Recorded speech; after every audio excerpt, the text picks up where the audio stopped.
नमस्कार दोस्तों, आपके अपने YouTube चैनल राकेश बलौदा झुंझुनू पे स्वागत है। तो आज हम बात करेंगे जो अपना केवीएस लाइब्रेरियन और डीएसएसबी बिहार लाइब्रेरियन से संबंधित जो अपने लाइव क्लास चल रही थी, उसमें आज अपना लाइव क्लास का जो 12वां सेशन है। और इस 12वें सेशन में अपन क्या बात करेंगे वो आपको वीडियो में बताएंगे। सारे क्वेश्चनों की बात करेंगे। आज अपन बात करेंगे सूचना सेवा और संदर्भ सेवा, यानी कि सूचना स्रोत व संदर्भ सेवा। इन टॉपिकों के बारे में बात करेंगे। इनको बिल्कुल डीप से आपको समझाने की कोशिश करेंगे। किस प्रकार के एग्जाम में क्वेश्चन आए हैं वो बताने की कोशिश करेंगे। आप जब भी वीडियो देखो तो साथ साथ इनके नोट्स हैं वो आप बनाते रहे हैं, टॉपिक वाइज टॉपिक। जिन जिन बच्चों को जो पहले वीडियो बनाए हैं, जिन्होंने नोट्स बना लिए हैं, उनके आगे आज अपन नई यूनिट स्टार्ट कर रहे हैं, तो कुछ पेज बीच में छोड़ दें। उसके बाद पीछे वाली अपन यूनिट है उनको कराने की कोशिश करेंगे। आज अपन केवीएस लाइब्रेरियन में जो आपकी एक यूनिट है, ज़्यादा बड़ी यूनिट नहीं है, उसमें 2 पार्ट हैं। एक है संदर्भ सेवा और एक है सूचना स्रोत के बारे में। अपन बात करेंगे आज संदर्भ सेवा और कल बात करेंगे अपन सूचना सेवा के बारे में। उसके बाद अपन बात करेंगे सीएस एसडीआई के बारे में। उसके बाद में अपन जो सूचना सेवा के स्रोत हैं, प्राथमिक द्वितीय तृतीय, उनके बारे में। और फिर अपन बात करेंगे संदर्भ ग्रंथों के बारे में। संदर्भ ग्रंथ कौन से होते हैं, जैसे विश्वकोश हो गया या पंचांग हो गया, या किस प्रकार के स्रोत जैसे कि भौगोलिक स्रोत कौन से होते हैं, उनके बारे में अपन आगे वीडियो में बात करेंगे। आपको बिल्कुल डिटेल वाइज बताने की कोशिश करेंगे। आपको वीडियो अच्छा लगे तो जरूर लाइक कीजिएगा। आज अपन टॉपिक वाइज टॉपिक चलेंगे। आज अपना टॉपिक रहेगा क्या, संदर्भ सेवा। क्योंकि आप कई बार पढ़ते हैं बच्चे संदर्भ सेवा सूचना सेवा मिक्स कर देते हैं, सूचना सेवा ही संदर्भ सेवा का रूप विकसित है। बिल्कुल सही बात है, लेकिन दोनों टॉपिक को अलग अलग पढ़ेंगे ताकि आपको समझ में आए। आज अपन बात करेंगे कौन सी की, संदर्भ सेवा की। अपन स्टार्ट करते हैं पहले सबसे पहले कि संदर्भ सेवा की अवधारणा विश्व में सर्वप्रथम किसके द्वारा दी गई। ये क्वेश्चन आया है राजस्थान लाइब्रेरियन में, एक बार पूछा गया था कि ये किसके द्वारा दी गई थी। आपके 4 ऑप्शन दिए गए हैं, कौन कौन से हैं। पहला ऑप्शन है कि डॉक्टर एस.आर. रंगनाथन, दूसरा हेंसन, डेनिस ग्रोगन या सैमुअल स्वीट ग्रीन। तो इसका बिल्कुल राइट आंसर तो कौन सा हो जाएगा, पहले उसकी बात कर लेते हैं।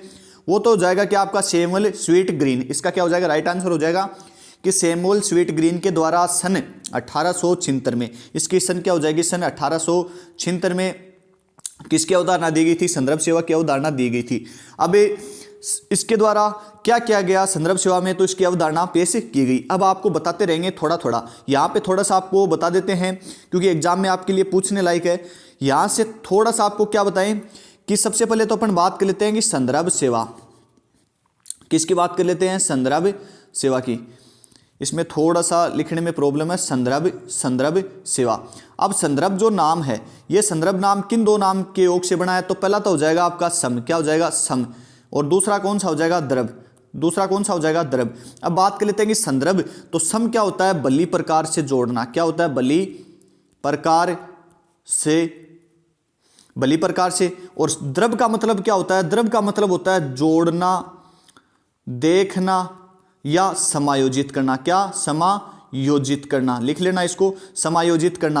यानी कि संदर्भ, संदर्भ शब्द 2 जो संस्कृत के 2 शब्द हैं, ये एक संस्कृत भाषा का शब्द है संदर्भ। ये 2 शब्दों के योग से बना है, सम प्लस द्रव। सम का मतलब क्या होता है, बली प्रकार से, और द्रव का मतलब क्या होता है, जोड़ना, देखना या समायोजित करना। अब संदर्भ शब्द का शाब्दिक अर्थ क्या हो गया, संदर्भ शब्द का शाब्दिक अर्थ हो गया कि किसी भी पाठक को, आपको लिख देता हूं मैं, किसी पाठक को पुस्तकों के साथ, किसी पाठक को पुस्तकों के साथ बली प्रकार से, यानी कि बली प्रकार लिख लेना, मैं जैसे बोल रहा हूं, बली प्रकार से जोड़ना या समायोजित करना, ही क्या कहलाता है, आपका संदर्भ सेवा कहलाता है। अब मेरी बात आप समझ गए होंगे कि संदर्भ सेवा शब्द वो 2 शब्दों से बना, सम प्लस द्रव। सम का अर्थ बली प्रकार से और द्रव का मतलब होता है देखना, समायोजित करना। इसकी जो डेफिनेशन है वो क्या हो जाएगी, किसी भी पाठक को पुस्तकों के साथ बली प्रकार से जोड़ना, ये क्या कहलाता है, संदर्भ सेवा कहलाता है। संदर्भ सेवा के आगे मैंने परिभाषाएं दी हैं, जो मेन परिभाषाएं हैं। जैसे संदर्भ सामग्री की अपन बात करें तो एक पुस्तकालय होता है, क्या होता है, एक पुस्तकालय, एक अपना क्या होता है, पुस्तकालय होता है। इस पुस्तकालय में आपको पता है कि संदर्भ सामग्री क्या क्या होती है, तो इसमें पुस्तकालय में संदर्भ वस्तुओं के नाम से किन किन को जाना जाता है, तो इस पुस्तकालय में जैसे एक होता है पाठक और एक क्या होता है, जो पाठ्य सामग्री। तो इन दोनों को क्या नाम से जाना जाता है, इन दोनों को आपके क्या नाम से जाना जाता है, संदर्भ सामग्री के नाम से जाना जाता है इन दोनों को। और पुस्तकालय में जो जो संदर्भ सेवा वो किस प्रकार से दी जाती है, तो अपन आगे इसमें बात करते रहेंगे। जो मेन क्वेश्चन है उनको ऐड किया है मैंने, जो एग्जाम में पूछे गए हैं। आज इस एग्जाम में जो पूछे गए हैं, बीच में आपको कुछ क्वेश्चन पेपर दिखाएंगे, उनके द्वारा भी जो आपको समझ आ जाएगा। अगला है कि संदर्भ सेवा पद, ये क्या आपका संदर्भ सेवा पद है का प्रयोग सर्वप्रथम किसके द्वारा दिया गया। संदर्भ सेवा की अवधारणा अलग दी गई थी। संदर्भ सेवा की अवधारणा दी गई वो सर्वप्रथम कहां पे दी गई थी, अमेरिका में। कहां पे दी गई थी, अमेरिका में। लेकिन बात कर लेते हैं कि संदर्भ सेवा जो पद है वो सर्वप्रथम किसके द्वारा दिया गया, तो अपन इसकी बात कर लेते हैं कि इसका बिल्कुल राइट आंसर क्या हो जाएगा, वो हो जाएगा आपका doctor S R Ranganathan. Doctor S R Ranganathan के द्वारा क्या दिया गया, संदर्भ सेवा पद दिया गया था, और इन्हें संदर्भ सेवा का जनक भी कहा जाता है। यह थोड़ा सा ध्यान रख लेना, संदर्भ सेवा का जनक भी किसको कहा जाता है, डॉक्टर एस आर रंगनाथन को ही कहा जाता है। अब अपन बात कर लेते हैं आगे इसमें थोड़ा थोड़ा और, क्योंकि धीरे धीरे अपन चलते रहेंगे तो क्या है कि थोड़ा वीडियो है वो स्पीड से चलता रहेगा। आगे है कि अल्पतम संदर्भ सेवा का सिद्धांत किसके द्वारा दिया गया था। तो जो अल्पतम संदर्भ सेवा का सिद्धांत है वो किसके द्वारा दिया गया, चार ऑप्शन दिए गए, doctor S R Ranganathan, Henson, चार ऑप्शन दिए गए हैं, doctor S R Ranganathan, Henson, Samuel Rothstein और सैमुअल स्वीटग्रीन। ये नाम आपको ऐसे लग रहे होंगे कि नाम सर सेम से हैं, लेकिन ऑप्शन भी ऐसे आते हैं। मैं आपको कुछ ओल्ड क्वेश्चन पेपर दिखाऊंगा इस वीडियो में। तो इसका बिल्कुल राइट आंसर कौन सा हो जाएगा, वो आपका हो जाएगा सैमुअल रोथेस्टीन। क्या हो जाएगा, सैमुअल रोथेस्टीन। सैमुअल रोथेस्टीन के द्वारा सन 1875 के आसपास, देखो सन एकदम फिक्स नहीं है, लेकिन आपको लगभग जब जो विकिपीडिया देखोगे तो उसमें आपको मिलेगी सन 1875। वैसे आपको देखने की जरूरत नहीं है, क्योंकि हमारी टीम इसके लिए बहुत मेहनत करती है आपके लिए। सन 1875 के आसपास जो सैमुअल रोथेस्टीन है, इन्होंने संदर्भ सेवा के कुल 3 सिद्धांत दिए। कुल कितने सिद्धांत दिए, 3। अब आप लिखते रहना साथ साथ, इन्होंने किस प्रकार के 3 सिद्धांत दिए संदर्भ सेवा से संबंधित। तो पहला सिद्धांत कौन सा था, वो यही था, अल्पतम संदर्भ सेवा। दूसरा कौन सा था, अधिकतम। दूसरा कौन सा था, अधिकतम। और तीसरा कौन सा था, मध्यतम। मध्यतम, इसको लिख लेना, मध्यतम। ये इस प्रकार के 3 सिद्धांत है संदर्भ सेवा की, जो किसके द्वारा दिए गए, सैमुअल रोथेस्टीन के द्वारा। कब दिए गए, सन 1875 में। ये एग्जाम में आया हुआ क्वेश्चन है, इसको इंपॉर्टेंट लगा लेना। राजस्थान लाइब्रेरियन 2018 में पूछा गया क्वेश्चन है। अब इसमें तीनों बातें अलग अलग होती है, आपको थोड़ा सा बता देते हैं। इनके द्वारा जो सिद्धांत दिए गए थे, कौन कौन से दिए गए, एक तो दिया गया अल्पतम, एक दिया कौन सा, अधिकतम, और एक दिया गया कौन सा, मध्यतम। ये 3 जो सिद्धांत दिए गए सन 1875 में, ये किस किस प्रकार से संबंधित हैं। जो ये पहला सिद्धांत है अल्पतम, ये सिद्धांत आपका भय पर आधारित सिद्धांत है। क्या है, भय पर आधारित सिद्धांत है। और दूसरा है ये आपका, ये आत्मविश्वास पर आधारित सिद्धांत, आत्मविश्वास लिख लेना। और तीसरा जो आपका है वो अनुरूपता पर आधारित सिद्धांत है, अनुरूपता। अब देखो डीप में बताने की आपको जरूरत नहीं है, क्योंकि तीनों नाम ऐसे आए हैं कि आत्मविश्वास पर आधारित जो संदर्भ सेवा का सिद्धांत है वो कौन सा है। 3 यही नाम थे और एक अन्य मिल जाएगा, इनमें से कोई नहीं। तो इसमें कौन सा हो जाएगा, अधिकतम। भय पर आधारित सिद्धांत कौन सा है, तो अल्पतम। और जो अनुरूपता पर आधारित सिद्धांत कौन सा है, तो आपका क्या है, मध्यतम। ये क्वेश्चन ऐसा कैसा पूछा गया है एक बार नेट में, तो आपको इतना लेवल नहीं पढ़ना, लेकिन जो अच्छे से तैयारी करता है वो एक बार इनको तीनों को लिख के एक बार जरूर पढ़ लेना जरूर। अगला क्या है कि जेम्स आई वायर के द्वारा संदर्भ सेवा के प्रमुख सिद्धांतों को कब प्रतिपादित किया गया।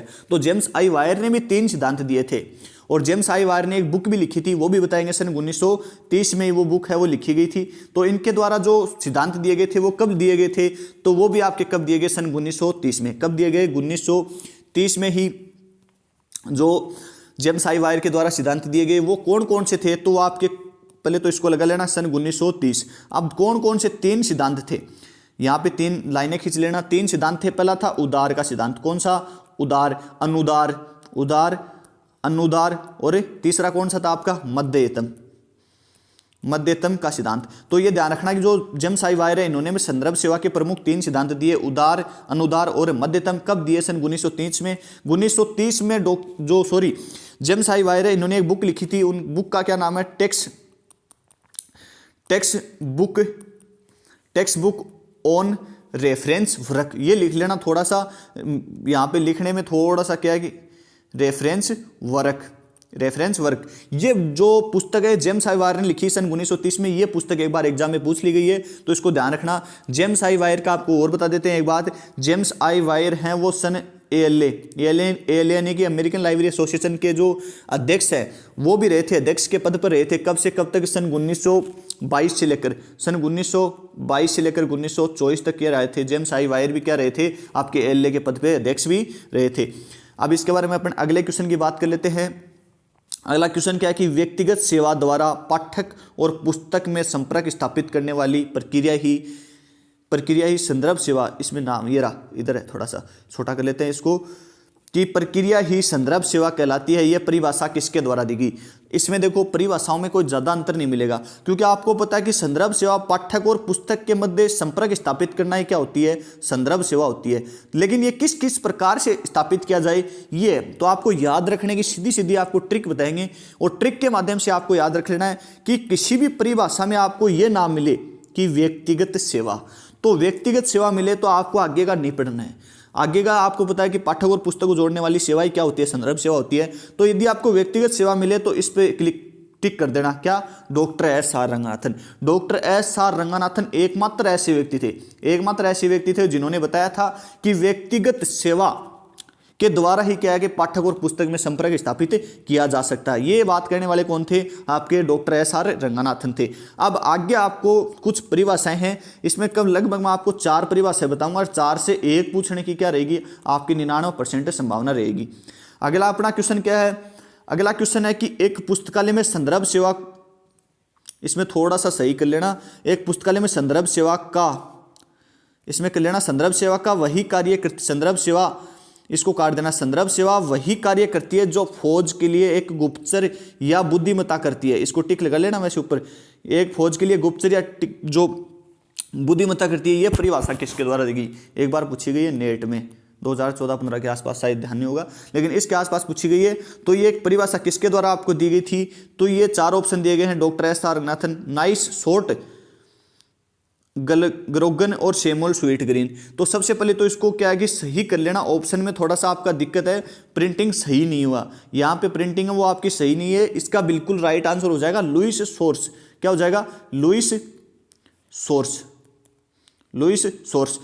सोर्स नाम के व्यक्ति के द्वारा जो आपकी परिभाषा दी गई थी कि एक गुप्तचर या बुद्धिमत्ता करती है संदर्भ सेवा का कार्य एक पुस्तकालय के रूप में। अब अपन बात कर लेते हैं कि 1-2 परिभाषाएं और हैं जिनकी अपन बात कर लेते हैं, क्योंकि कई बार पूछ ली जाती है। औपचारिक व्यक्तिगत सहायता के माध्यम से, इसका नाम ध्यान रख लेना, औपचारिक व्यक्तिगत सहायता के द्वारा पाठक और पुस्तक में संदर्भ स्थापित करना क्या कहलाता है? आपकी संदर्भ सेवा कहलाती है। तो वो औपचारिक नाम आ जाए तो उसका नाम क्या करोगे? ये किसके द्वारा दी गई थी? तो ये आपकी किसके द्वारा दी गई थी? जेम्स आई वायर के द्वारा। जेम्स आई वायर के द्वारा दी गई थी। औपचारिक व्यक्तिगत सहायता के द्वारा पाठक और पुस्तक में संपर्क स्थापित करना क्या कहलाती है? जो संदर्भ सेवा कहलाती है। तो ये थोड़ा सा जेम्स आई वायर का और ध्यान रख लेना, क्योंकि जेम्स आई वायर की भी पूछ लेते हैं। एक आपको और बता देते हैं, चलो ALA की, यानी कि अमेरिकन लाइब्रेरी एसोसिएशन है, उस एसोसिएशन के द्वारा दी गई थी कि पुस्तकालय का वह पक्ष, लिख लेना, पुस्तकालय का वह पक्ष जो अध्ययन व शोध के लिए पाठकों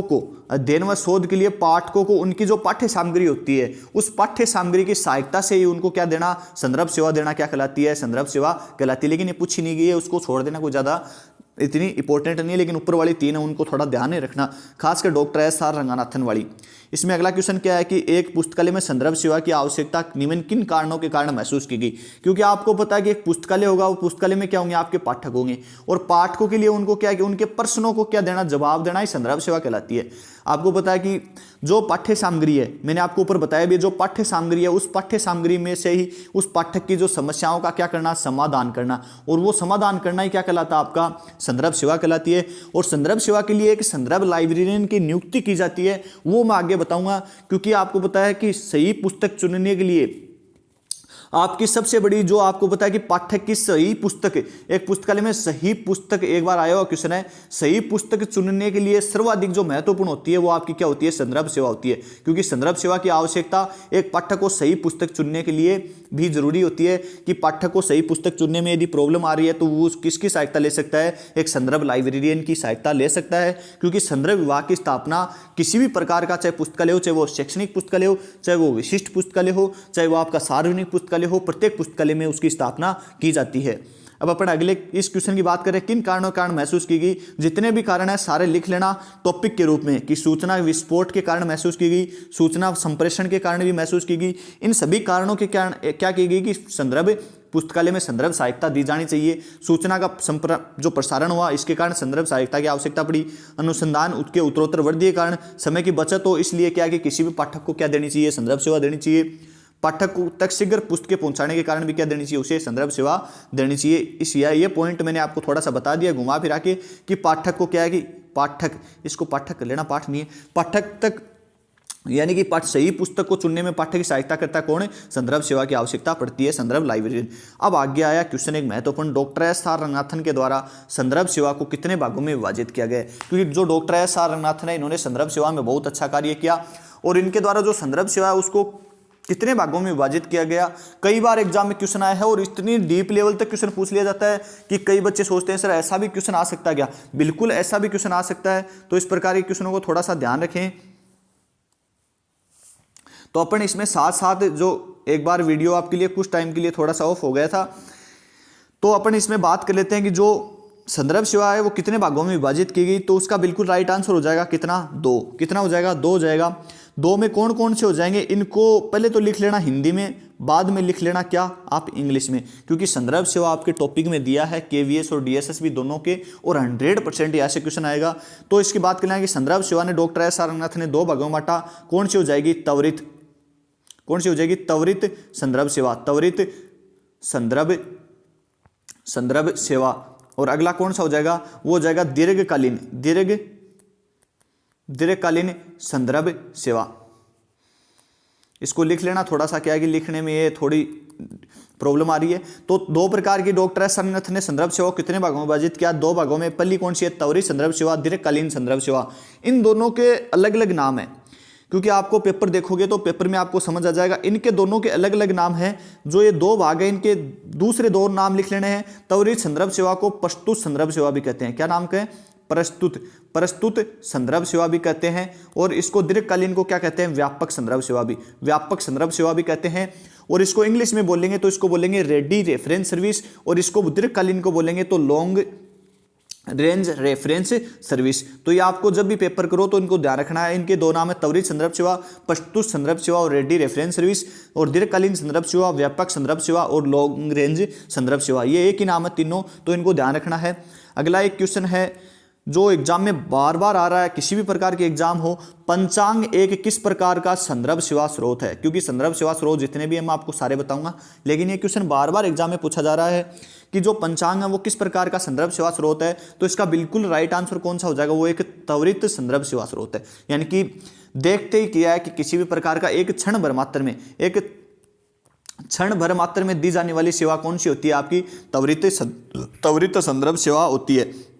इनका जो वीडियो है वो बिल्कुल डिस्क्रिप्टिव बनाएंगे और आपको ऐसा ऐसा बता देंगे कि इसमें आपको आगे भी कोई समस्या नहीं आएगी। अगला अपना क्वेश्चन है कि पाठक और पुस्तक में संपर्क स्थापित करने हेतु की जाने वाली सेवा क्या है। तो आपको मैंने बता दिया ऊपर कि पाठक और पुस्तक में संपर्क जो स्थापित की जाने वाली सेवा कौन सी है, तो वो आपकी कौन सी हो जाएगी, संदर्भ सेवा। ऑप्शन ऐसे मिलेंगे आपको, पाठ्य या सूचना सेवा, अनुवाद सेवा, तो आपकी कौन सी हो जाएगी, संदर्भ सेवा क्या होती है कि पाठक और पुस्तक में संपर्क स्थापित करती है। अगले अपन क्वेश्चन की बात करते हैं। अगला अपना क्वेश्चन कौन सा है कि त्वरित संदर्भ सेवा के सूचना सेवाओं में पाठकों की समस्या का समाधान किया जाता है। थोड़ा सा क्वेश्चन को पढ़ें, आया हुआ क्वेश्चन है इसी लैंग्वेज में कि त्वरित संदर्भ सेवा के सूचना सेवाओं में पाठकों के समस्याओं का समाधान किया जाता है। अब नीचे पढ़ोगे ऑप्शन तब समझ में आएगा, शोध ग्रंथों से, संदर्भ ग्रंथों से, पाठ्य पुस्तकों से, समाचार पत्रों से। तो आपको मैंने बताया कि जो त्वरित संदर्भ सेवा होती है उसमें किससे किया जाता है, आपका जो संदर्भ ग्रंथ होते हैं उनके द्वारा किसी भी पाठक की जिज्ञासा है उसको शांत किया जाता है। उसको क्या किया जाता है, आपका शांत किया जाता है। तो ये थोड़ा ध्यान रखना कि जो त्वरित संदर्भ सेवा में हमेशा जो संदर्भ ग्रंथ हैं उनका प्रयोग किया जाता है। अगला अपना क्वेश्चन क्या है, अगले क्वेश्चन को अपन लेते हैं स्क्रीन पे। अगला क्वेश्चन है कि अनुवाद सेवा, सारकरण सेवा व अनुक्रमणिका सेवा किस प्रकार की संदर्भ सेवा के अंतर्गत दी जाती हैं। तो हमेशा आपको ध्यान रखना है क्योंकि एग्जाम में आपका पूछा गया है जो ये 3 बातें, अनुवाद सेवा, सारकरण सेवा और अनुक्रमणिका सेवा, ये हमेशा किस प्रकार की संदर्भ सेवा के अंतर्गत दी जाती हैं। तो वो हो जाएगा आपका दीर्घकालीन संदर्भ सेवा या व्यापक संदर्भ सेवा या आपका लॉन्ग रेंज रेफरेंस सर्विस। तो इसमें आपको ध्यान रखना है कि ये किस प्रकार में दी जाती हैं। यह आपको ध्यान रखना है, कई बार एक बार पूछ भी लिया था पहले कि इसी प्रकार से अपन बात करें तो तैयारी, या सेवा या एकीकरण, एकीकरण, इसको एकीकरण को बोलते हैं कई जगह आत्मसातकरण। तो ये जो 3 चरण हैं ये किस प्रकार की संदर्भ सेवा के चरण हैं, ये आया था राजस्थान लाइब्रेरी 2018 में। तो इसका बिल्कुल राइट आंसर क्या हो जाएगा, वो हो जाएगा त्वरित संदर्भ सेवा। ये क्या है, त्वरित संदर्भ सेवा के आपके चरण हैं, तैयारी, सेवा और आत्मसातकरण या एकीकरण। इसी प्रकार इसके 3 चरण थे, अनुवाद सेवा, सारकरण और अनुक्रमणिका सेवा। ये किस प्रकार की सेवाएं किसके अंतर्गत दी जाती है, तो ये आपकी दीर्घकालीन संदर्भ सेवा के अंतर्गत दी जाती है। अगले अपने क्वेश्चन की बात कर लेते हैं। अगला अपना क्वेश्चन है कि यूनेस्को ने पाठकों के बैठने हेतु निर्धारित स्थान कितने वर्ग फीट का मानना है। सबने अलग अलग मानना है, यूनेस्को ने, या अपन बात कर लेते हैं यूजीसी ने, या अपन बात कर लेते हैं कि और भी जो अन्य हैं, उन सभी के अनुसार आपका अलग अलग बैठने का स्थान है वो निर्धारित किया गया पुस्तकालय में। कई जगह आप देखोगे तो आपको निर्धारित जो स्थान है उसके अनुसार आपको क्वेश्चन पूछा जा सकता है। ये क्वेश्चन आपके लेवल का तो नहीं है, लेकिन इसको थोड़ा सा बता देते हैं। तो यूनेस्को के अनुसार है वो आपका जो स्थान है वो कितना माना गया है, लगभग 25 वर्ग फीट का स्थान है माना गया है। आप वहीं पे देखोगे तो एएलए और UGC, university grant commission, American library association, इनके द्वारा जो बैठने का स्थान है पाठकों के लिए वो कितना माना है, वो माना है 27 वर्ग फीट और 25 वर्ग फीट माना है किसके द्वारा, यूनेस्को, प्लस इसको और लिख लेना डॉक्टर एस.आर. रंगानाथन, इन दोनों के द्वारा कितना माना गया, 25 वर्ग फीट का माना गया। ये कई बार एग्जाम में पूछ लेते हैं।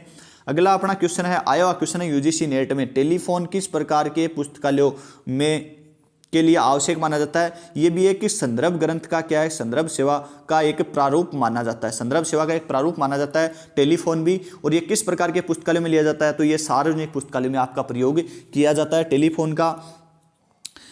अगला अपना क्वेश्चन है, बहुत ही अच्छा क्वेश्चन है, एक बार एग्जाम में जरूर पूछा गया, मैं आपको दिखाऊंगा इसी वीडियो में, शायद मेरे सामने आएगा तो मैं आपको जरूर दिखाने की कोशिश करूंगा कि सूचना स्रोत निम्न में से कौन से होते हैं। सूचना स्रोत कौन कौन से होते हैं, तो एक बार क्वेश्चन आया कि सूचना स्रोतों को निम्न भागों में बांटा गया है, प्राथमिक सूचना स्रोत, द्वितीय सूचना स्रोत, तृतीय सूचना स्रोत। नीचे आया था कि प्रलेखीय सूचना स्रोत, अप्रलेखीय सूचना स्रोत, और एक ऑप्शन और था नीचे, और उसके बाद था निम्न में से कोई नहीं। तो उसका क्या आंसर होगा वो मैं वीडियो में आपको कुछ पेपर दिखाऊंगा। तो इसका बिल्कुल राइट आंसर क्या हो जाएगा, सूचना स्रोतों को निम्न में से किन के जो कौन कौन से बांटा गया है, तो आपका सूचना स्रोतों को प्रलेखीय यानी कि प्रिंटिंग और जो है प्रलेखीय नॉन प्रिंटिंग में आपका बांटा गया है सूचना स्रोतों को। कई बार आपको डॉक्यूमेंट्री और नॉन डॉक्यूमेंट्री भी आपको इनमें मिल जाता है। तो इस प्रकार से आपको ध्यान रखना कि डॉक्यूमेंट्री और नॉन डॉक्यूमेंट्री, इस प्रकार से इन सूचना स्रोतों को उपरोक्त दोनों, इसका क्या हो जाएगा, बिल्कुल राइट आंसर हो जाएगा। इसके बाद अपन अगले क्वेश्चन की बात कर लेते हैं। थोड़ा सा आपको डीप बता देते हैं चलो, क्योंकि डीप भी कई बार एग्जाम में पूछ लिया जाता है। क्योंकि डीप बताने का मेरा मकसद मैन होता है कि कई बार एग्जाम से हाई लेवल बता देते हैं। तो सबसे पहले अपन बात कर लेते हैं कि सूचना स्रोत, थोड़ा सा आपको डब्बा बना के बता देता हूँ। सूचना स्रोत लिख लेना इनको, सूचना स्रोत को अपन क्या कर लेते हैं, इस डब्बे में बंद कर लेते हैं। उसके बाद अपन बात करते हैं कि नीचे इसके नीचे अपन इस प्रकार से 2 लाइनिंग खींच लेंगे, यहाँ पे पहली और यहाँ पे दूसरी। इस पहली लाइन में हो जाएगा आपके प्रलेखीय सूचना स्रोत, प्रलेखीय सूचना स्रोत, इसमें आपका हो जाएगा अप्रलेखीय सूचना स्रोत। प्रलेखीय सूचना स्रोत है, इनको फिर से 3 भागों में बांटा है। 3 भाग कौन कौन से हैं, प्राथमिक, अब इतना कोई बता दे आपको लाइब्रेरी क्षेत्र में तो पता नहीं मेरे को, प्राथमिक, द्वितीय और तृतीय, इनको लिख लेना, प्राथमिक, द्वितीय और तृतीय। और अप्रलेखीय जो सूचना स्रोत हैं वो कौन कौन से होते हैं, उनको फिर 2 भागों में बांटा गया। कौन सा हो जाएगा, पहला हो जाएगा औपचारिक, लिख लेना इसको औपचारिक सूचना स्रोत, और इसके बाद हो जाएगा आपका अनौपचारिक सूचना स्रोत। इस प्रकार से इस ग्राफ को याद रखोगे, आपको याद रह जाएंगे कि जो आपके 3 प्रकार हैं। आपने तो ये सुने होंगे प्राथमिक, द्वितीय, तृतीय, ये नहीं होते कि ये प्रलेखीय और प्रलेखीय के अंदर होते हैं, तो इनको थोड़ा सा ध्यान रखना।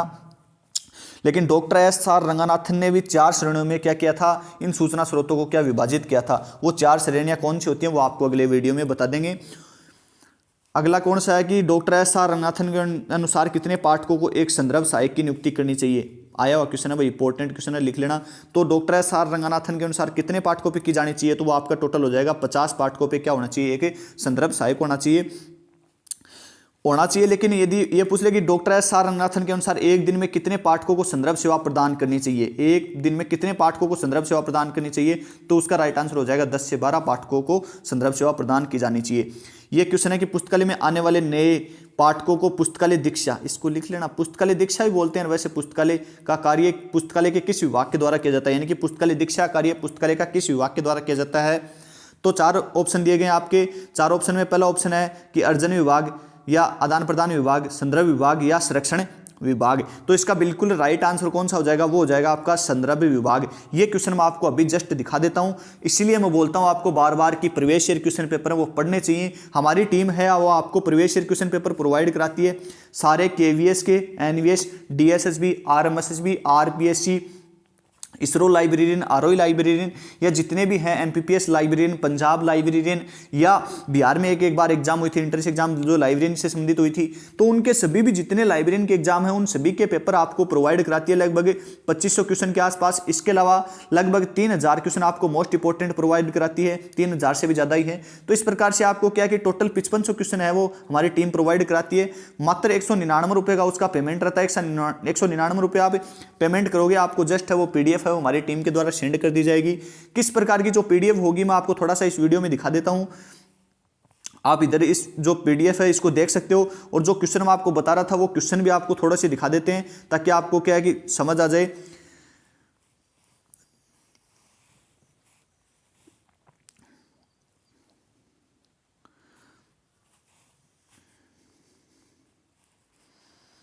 जो कई क्वेश्चन है वो आपको घुमा फिरा के पूछ लिए जाते हैं। हमेशा कभी भी ओल्ड क्वेश्चन पेपर पढ़ो तो उसको ध्यान रखना कि जो हिंदी और इंग्लिश में दोनों में हो। देखो एक ये रहा क्वेश्चन अभी सामने आ गया है, इसको थोड़ा सा मैं बड़ा कर लेता हूं, आपको दिखाता हूं, फिर अपन क्या कि वापस वहीं पे चलेंगे। एक क्वेश्चन जो अपन पढ़ रहे थे कि नवागंतुक पाठकों के लिए जो दीक्षा कार्यक्रम, मैंने ये आपको बताया कि पुस्तकालय में आने वाले जो नए पाठक हैं उनको दीक्षा यानी कि पुस्तकालय दीक्षा देने का कार्यक्रम किस विभाग के द्वारा किया जाता है। बिल्कुल राइट आंसर कौन सा हो जाएगा आपका, संदर्भ विभाग। रख रखाव विभाग भी दे रखा है, परिसंचरण विभाग भी दे रखा है, अर्जन विभाग भी दे रखा है, आपको सबको पता है। इसके अलावा आपको और क्वेश्चन बताने की कोशिश करें तो अगला क्वेश्चन ये रहा आपका, आपको मैंने थोड़ी देर पहले बताया था आपको कि निम्न में से किसके द्वारा संदर्भ सेवा के न्यूनतम, मध्यतम और अधिकतम सिद्धांत दिए गए, तो वो किसके द्वारा दिए गए थे आपको मैंने बताया था। इसका कमेंट करके आप बता देना। 4 ऑप्शन आपके सामने, हेंसन और मिल्स और वायर और रोथेस्टीन, ये 4 ऑप्शन है। इसमें आपको कमेंट करके बताना है, क्योंकि कमेंट करके बताओगे तो वायर के द्वारा तो मैंने आपको बता दिया था कि उदार, अनुदार, मध्यतम दिए गए थे, और रोथेस्टीन के द्वारा आपके क्या दिए गए थे, ये 3 सिद्धांत दिए गए थे। हमेशा पूछता है क्वेश्चन वही जो एग्जाम्पल में ऑथेंटिक बिल्कुल डिस्क्रिप्टिव हो, इसीलिए मैं बोलता हूं कि हमेशा क्वेश्चन वही पढ़ा करो जो क्या है कि आपको समझ आए। कोई बच्चा यदि इंग्लिश मीडियम का है तो वो हिंदी मीडियम, इंग्लिश मीडियम दोनों पढ़ सकता है, लेकिन एग्जाम में यदि किसी भी बुक में यदि क्वेश्चन छपेगा तो इस क्वेश्चन की लैंग्वेज वो हमारी द्वारा जो या टीम के द्वारा आपकी क्या कर दी, चेंज कर दी जाती है। इसके अलावा आपको और दिखाएं तो आपको इधर ये क्वेश्चन देख सकते हो आप कि इफ्ला का जो मुख्यालय है, इस क्वेश्चन को डिलीट कर दिया गया था। इफ्ला की स्थापना के समय से इसका मुख्यालय कहाँ पे था, तो आपको पता ही है कि इसका मुख्यालय वो किस प्रकार से उसको द हेग नीदरलैंड या जो इसकी स्थापना के समय उसका मुख्यालय बाद में क्या कि चेंज कर दिया गया, वो आपका इफ्ला में जो क्वेश्चन बनाएंगे वो बता देंगे आपको। ये क्वेश्चन इस प्रकार से है, पुस्तकालय विज्ञान के 5 सूत्रों का जो सर्वप्रथम प्रकाशित यानी कि उसका पब्लिश कब किया गया, प्रकाशित पूछा है ना कि उनका क्या पूछा है, प्रतिपादन। तो जो प्रकाशन है वो आपको मैंने बताया था कब, सन 1931 में किया गया है।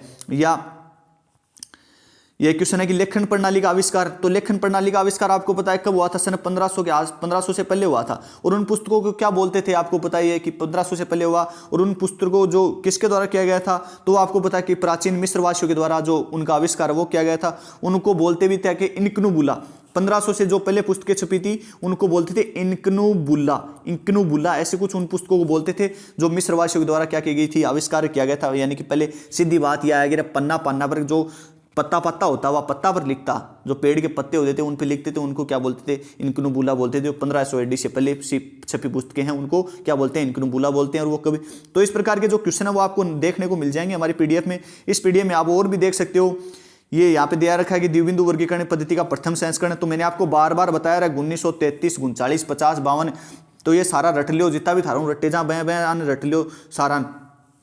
इसमें बहुत सारे ऐसे क्वेश्चन है जो आपको एग्जाम में बार बार देखने को मिल जाएंगे,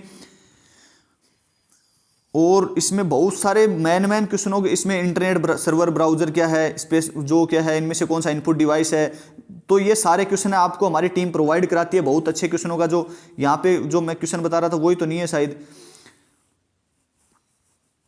और भी इसमें बहुत सारे क्वेश्चन है। जो इन्फ्लिमनेट क्या है, तो इन्फ्लिमनेट आपको पता है कि एक सूचना नेटवर्क है, तो इन्फॉर्मेशन नेटवर्क जिसमें भी आपको देखने को मिले, यहाँ पे देखने को मिल रहा है कि सूचना सेवाओं में पुस्तकालयों का नेटवर्क, सूचना है पुस्तकालयों का नेटवर्क है, शिक्षण संस्थानों का नेटवर्क है, नेटवर्क विश्व नेटवर्क है। तो ये आपका एक क्या है कि इन्फ्लिमनेट किस प्रकार की संस्था के द्वारा स्थापित किया गया या इसमें किस प्रकार के जो स्रोत हैं, इसी प्रकार इसमें सारा कुछ मटेरियल दिया गया है, उनको आप पढ़ सकते हैं, हमारी टीम के द्वारा इनको परचेज कर सकते हैं। आगे किसी भी प्रकार की और कोई पीडीएफ होगी तो हम आपको प्रोवाइड करा देंगे। अपन हमारी जो वापस उसी